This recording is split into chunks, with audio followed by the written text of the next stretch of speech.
Hi friends, இன்றைக்கி நம்ம சமையலோசை சுயாரம்பத்தில் நம்ம பார்க்க போகிறது வெண்டைக்காய் மோர் குழம்பும் பொட்டேட்டோ ஃப்ரையும். என்னடா வெண்டைக்காய் மோர் குழம்பா அப்படின்னு நினைக்காதீங்க. டேஸ்ட் ரொம்ப சூப்பராக இருக்கும்.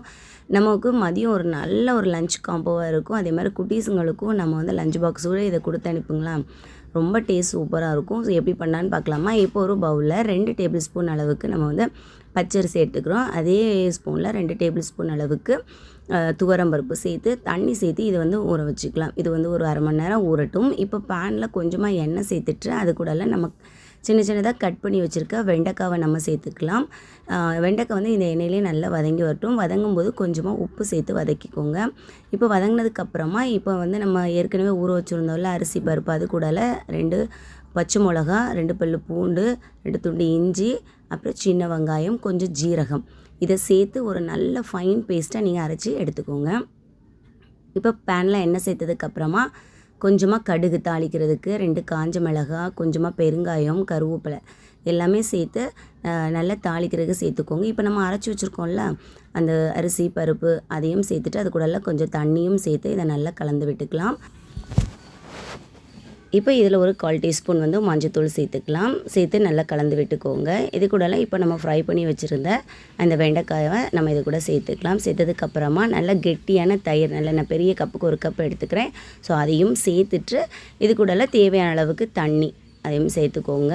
நல்லா கலந்து விட்டுட்டு உப்பு நமக்கு எந்த அளவுக்கு தேவைன்னு பார்த்து நீங்கள் சேர்த்ததுக்கப்புறமா இது வந்து நல்லா கொதிச்சுலாம் நமக்கு வரக்கூடாது. அந்த நுரை பொங்கி வரும்போதே நம்ம வந்து ஸ்டவ் ஆஃப் பண்ணிடணும். ஓகேவா. அதுக்கு மேலே கொஞ்சமாக மல்லி இலை, அதுக்கப்புறம் கருவேப்பிலை சேர்த்து நல்லா தூவிட்டு நீங்கள் இறக்கி பாருங்கள். டேஸ்ட் ரொம்பவே சூப்பராக இருக்கும்.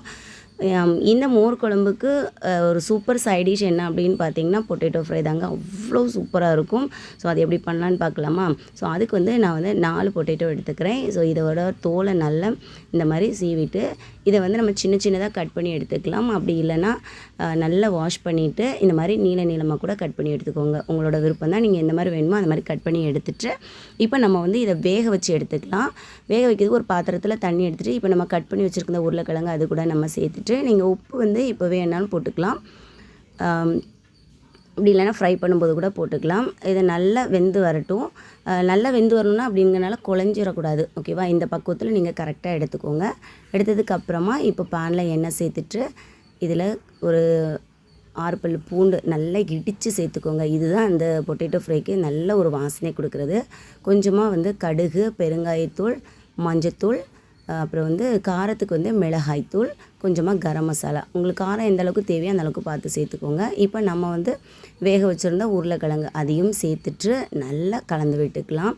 இது வந்து மிக்ஸ் பண்ணதோடு நம்ம இறக்கிடக்கூடாது. நல்லா மூடி போட்டு நல்லா அந்த மசாலா எல்லாமே இது கூட நல்லா கோட்டாகி வரணும். அப்போ தான் ரொம்ப ரொம்ப டேஸ்ட்டும் சூப்பராக இருக்கும். நான் வந்து முதல்ல உப்பு போடல, அதனால் இப்போ உப்பு போட்டிருக்கேன். நீங்கள் வேக வைக்கும் போதே நீங்கள் உப்பு சேர்த்துக்கலாம்.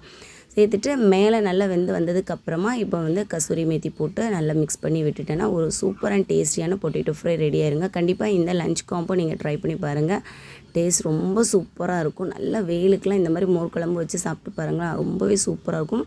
கண்டிப்பாக உங்களுக்கு இந்த வீடியோ பிடிச்சிருக்கேன். இந்த வீடியோ பிடிச்சிருந்தா நம்ம சேனல் லைக் பண்ணிக்கோங்க. ஸ்வைனிங்காத ஓசையுடன்